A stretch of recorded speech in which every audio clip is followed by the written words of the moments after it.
My sister tried to kill me.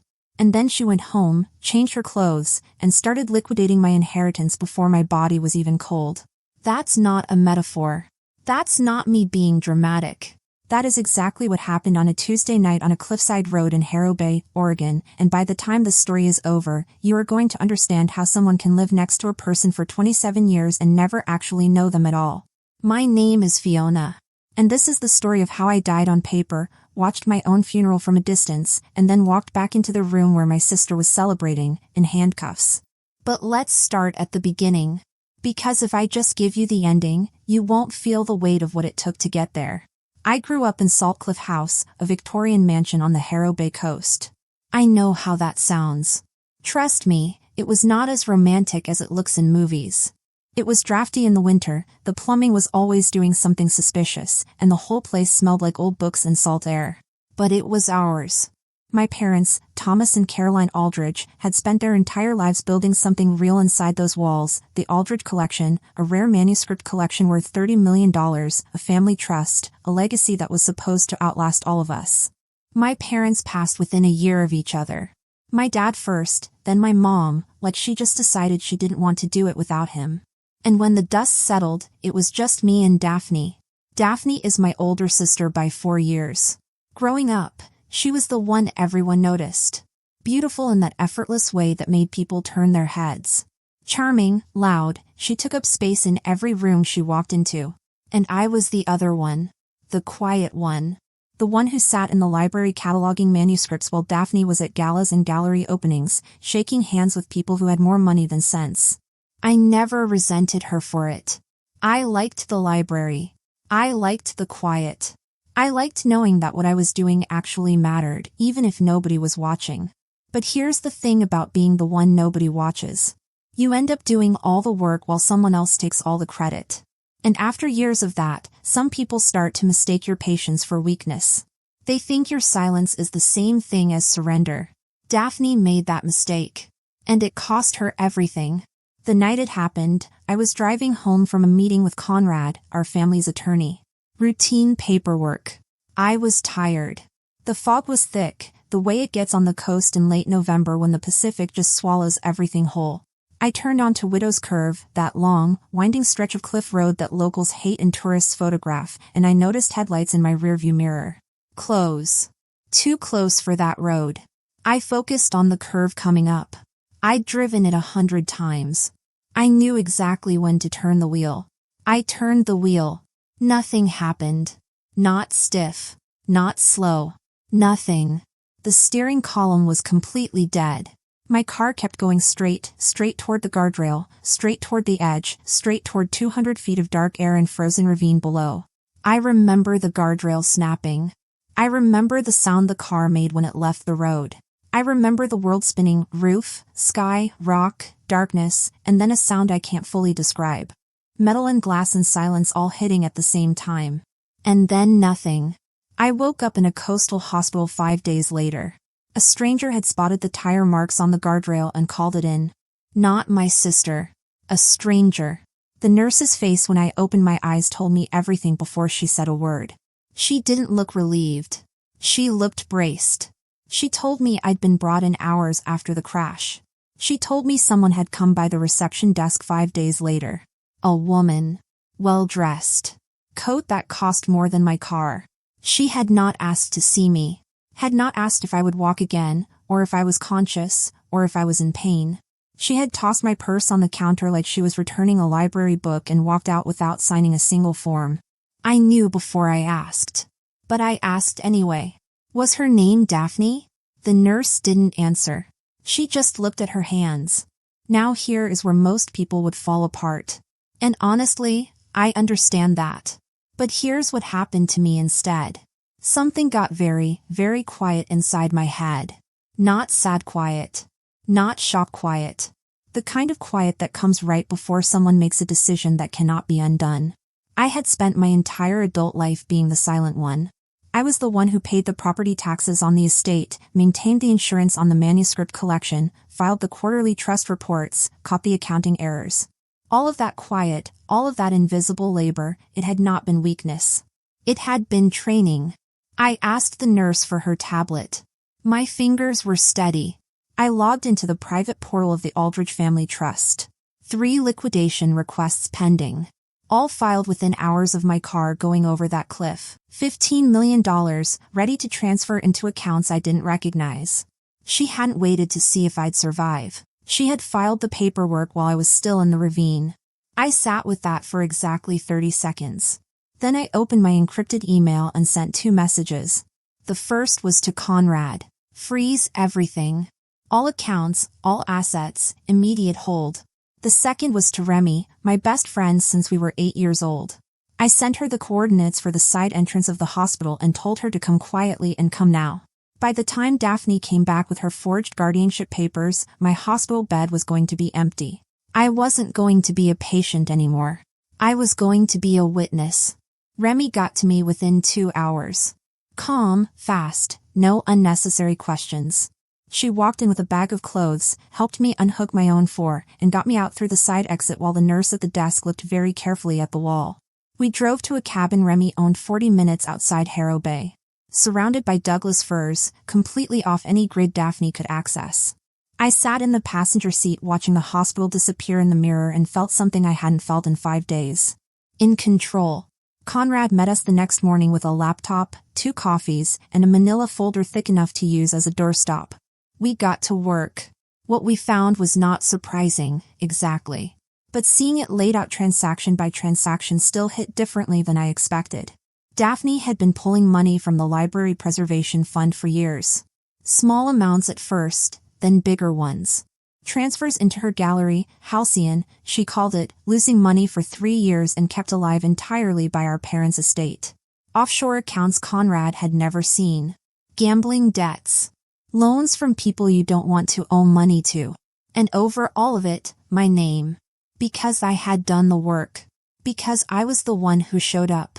She had been planning to use my death to clean the slate.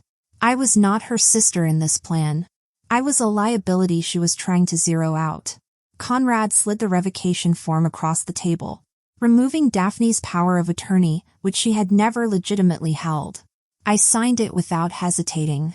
The emergency restraining order on all estate assets came through within the hour. Every account she'd been accessing was frozen solid. Every loan she'd been promising my money to stopped at the door. I looked out at the Pacific. The fog rolling in the way it always does at dusk on the coast. For the first time in a very long time, I let myself feel something other than duty. Just a breath. Then I opened the laptop and started preparing for the next phase. While I was recovering, I had a security feed running on the estate. Daphne didn't waste any time. Within 48 hours, she had converted the Grand Library into a showroom. The Aldridge Collection, $30 million worth of rare manuscripts my parents had spent their lives building, things I had spent years preserving, laid out on display tables like merchandise at a weekend sale. She had invited the city's wealthiest investors, and she moved between them in a silk dress with a glass of champagne, wearing the most convincing grief face I had ever seen. She told them I was brain dead. Those were her exact words. She told them she was my sole legal guardian with emergency authority to liquidate immediately, and that the usual delays of estate law simply didn't apply. Once-in-a-lifetime deal. Move fast. I watched all of this on a laptop screen 40 minutes away. I'm not going to pretend I felt nothing. I did feel something. Cold. Precise. The kind of anger that does not make noise because it is too busy making plans. She was holding a first edition journal my father had purchased in Edinburgh in 1987, one he used to show me when I was small, explaining the handwriting and the history, and she was handing it to a man who would flip it by Tuesday. Taking a deposit on a piece of my father's life to pay off people who didn't know or care that he had ever existed. Every lie she told about my brain damage was another count on a list that was getting longer by the hour. Remy was recording everything. 4K resolution. Crystal clear audio. Every face, every transaction, every carefully rehearsed lie. We had everything we needed. Now we just needed the right room. I need to stop here and tell you about the car. Conrad had been pulling the police report and found out something that made my blood run cold. Daphne had used her position as my next of kin to have my car moved from the crash site to an unlicensed private impound lot. A fixer had been hired. The car was scheduled to be crushed at dawn. Remy and I drove out there at midnight. It is not cinematic. Freezing cold, frozen mud and old motor oil underfoot, security lighting barely enough to see 10 feet ahead. The whole place smelled like rust and something chemical you don't want to think about. My car was near the back of the lot, about 30 feet from a hydraulic crusher already humming with early warm-up power. It looked like a crumpled aluminum can. Every window gone, roof caved in, front end pushed back almost to the firewall. I dropped to my knees in the frozen mud and crawled under the front end. My stitches were not happy about it. I ignored them. I was not looking for a mechanical failure. A mechanical failure looks messy: metal fatigue, stress fractures, gradual deterioration. That's what an accident looks like. What I found behind the wheel well did not look like that. The steering linkage had a clean cut. Precise. Made to preserve just enough structural integrity to get the car out of the driveway and onto the road. It would hold through the early straight sections of Widow's Curve. It would fail at maximum steering pressure on the sharpest curve on the route. Someone had calculated this, identified the exact point of no return and engineered a failure time to that spot. Daphne had stood in the kitchen 3 days before the crash and told me she'd taken my car in for a full maintenance check. She'd been so thoughtful about it. Now I knew what that maintenance entailed. Remy filmed every inch of it. I called Conrad from under the wreckage and told him what we had. There was a silence on his end that lasted about 4 seconds, which, for Conrad, was practically a breakdown. "Don't touch anything else," he said. "We have what we need." We backed away just as the crusher roared to full power behind us. We walked to Remy's car without looking back. This was not a financial crime anymore. This was attempted murder. And now we could prove it. The annual fundraising gala at the Cliffmont Grand was exactly the kind of event Daphne lived for. Black tie, $400 plates, a crowd that sizes up everyone in the room within 30 seconds of arrival. She was in crimson, floor-length, tailored, working the room with champagne and a story about her tragic, cognitively impaired younger sister. Pitching emergency bridge loans against frozen assets, using a guardianship that had never legally existed. I was standing behind the velvet curtains at the edge of the ballroom. Head still bandaged. Bruise along my jaw that makeup couldn't fully cover. Shaking, but not from fear. I stepped out. The room went quiet in a wave, starting near the entrance and rolling inward as people registered what they were seeing. A woman with a bandaged head walking calmly across a ballroom toward the woman who had told all of them she was brain dead. Daphne turned around. There was a fraction of a second where something genuine crossed her face. Not guilt. More like the expression of someone who realizes a calculation they were certain about was wrong. Then it closed back down. The champagne glass slipped from her fingers and hit the marble floor. She didn't run to me. She straightened her shoulders, turned to the nearest security guard, and announced that her sister was having a severe psychotic break and needed to be sedated immediately. Her last chip on the table. Conrad stepped out from behind the podium, flanked by 2 detectives from the Major Crimes Unit. He nodded toward the tech booth. The speakers crackled. And then Daphne's voice filled the ballroom, not the polished socialite voice. The real one. A recorded phone call from 2 days earlier, captured under a court-ordered wiretap. "Give me 2 more days. My sister is not dead yet, but I will find a way to get her signature. And tell the mechanic to make sure that wreck is crushed by morning.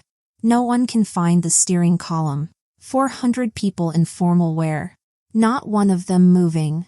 The investors who had been nodding along with her all evening took a physical step back, like her guilt was something they could catch. As the detectives moved in, Frances, the nurse from St. Mary's Coastal Hospital, stepped forward from the edge of the crowd. She looked Daphne in the eye and said, "Fiona was never your patient, Daphne. She has been a police witness since the second she opened her eyes." Daphne's legs buckled. One of the detectives caught her before she went down. The color left her face fast. She went limp as the handcuffs clicked shut, and all of it, the dress, the champagne, the performance, 27 years of carefully constructed superiority, fell off her completely. She looked small. I stood in the middle of that ballroom and waited to feel something dramatic. Triumph, maybe, or grief, or deep satisfaction. What I felt instead was quieter than any of those things. Just done. A chapter that had been open too long, finally closed. The trial took 6 months. I won't walk you through every day of it, but I'll tell you this, the courtroom is a strange place to finally feel like yourself. I had spent my entire life in the background, and now I was sitting in a room full of people whose entire job was to listen. I told the truth. All of it. Conrad presented everything with the quiet precision of someone who knows the case speaks for itself. The jury was out for less than 4 hours. Guilty on all counts. Attempted murder, grand larceny, fraud. 12 years, no parole for the first 7. When the bailiffs moved to cuff her, Daphne turned and looked at me one last time. Looking for the sister who used to apologize for existing. The one who would have found a way to make herself smaller, take the blame, absorb the damage and keep the peace. She found a stranger instead. I nodded once. Not really at her. Just at the moment. Then I looked away. Life after a thing like that doesn't snap back into place. I want to be honest about that, because stories like mine tend to end with a recovery montage and sunshine, and that's not quite how it works. There were hard months. Nights when I woke up hearing the sound of the car going over the guardrail. Days when I went through everything mechanically, ate, worked, slept, without feeling much of anything. But there were also moments that surprised me. I made the decision to sell Salt Cliff House. The house held real things, my father reading in the East Library on Sunday mornings, my mother's handwriting on the catalog cards, the smell of the coast in early spring. But it also held all of Daphne's architecture of lies, built room by room over decades. I couldn't separate one set of memories from the other while living inside the same walls. Some places become containers for the wrong things, and the only move is to let someone else fill them with something new. I sold it to a young family. On the day they came to walk through, the youngest one ran straight to the East Library and started touching the shelves like she already knew that room was special. That felt right. I took the trust proceeds and established the Cliffside Legacy Foundation, legal aid for people navigating estate disputes and financial exploitation by family members, mental health resources for survivors of domestic financial abuse. Exactly the kind of help I would have needed if I hadn't had Conrad and Remy and enough knowledge of trust law to act fast. I moved into a modern apartment overlooking the Pacific. Clean lines, big windows, no drafty hallways, no hidden histories in the walls. I made it mine from scratch. About 4 months after sentencing, a white envelope arrived. The return address was the correctional facility. Daphne's handwriting. I stood in front of my fireplace holding it for a long time. It could have been an apology. Or another attempt to reframe everything, to find a version where she was the victim. I honestly didn't know which one I was less prepared for. And then I realized it didn't matter. Whatever was inside, reading it meant letting her back into the space I had worked so hard to clear. Whatever she had written, genuine remorse or one last manipulation, it was not something I was required to receive. I put it in the fireplace. Watched it catch, and burn, and go to ash. And felt nothing but clean. Here's what I want to leave you with. This story is not really about Daphne. It's about the kind of person I was for 27 years before that night on Widow's Curve, and what it took to become someone different. I was the silent investor.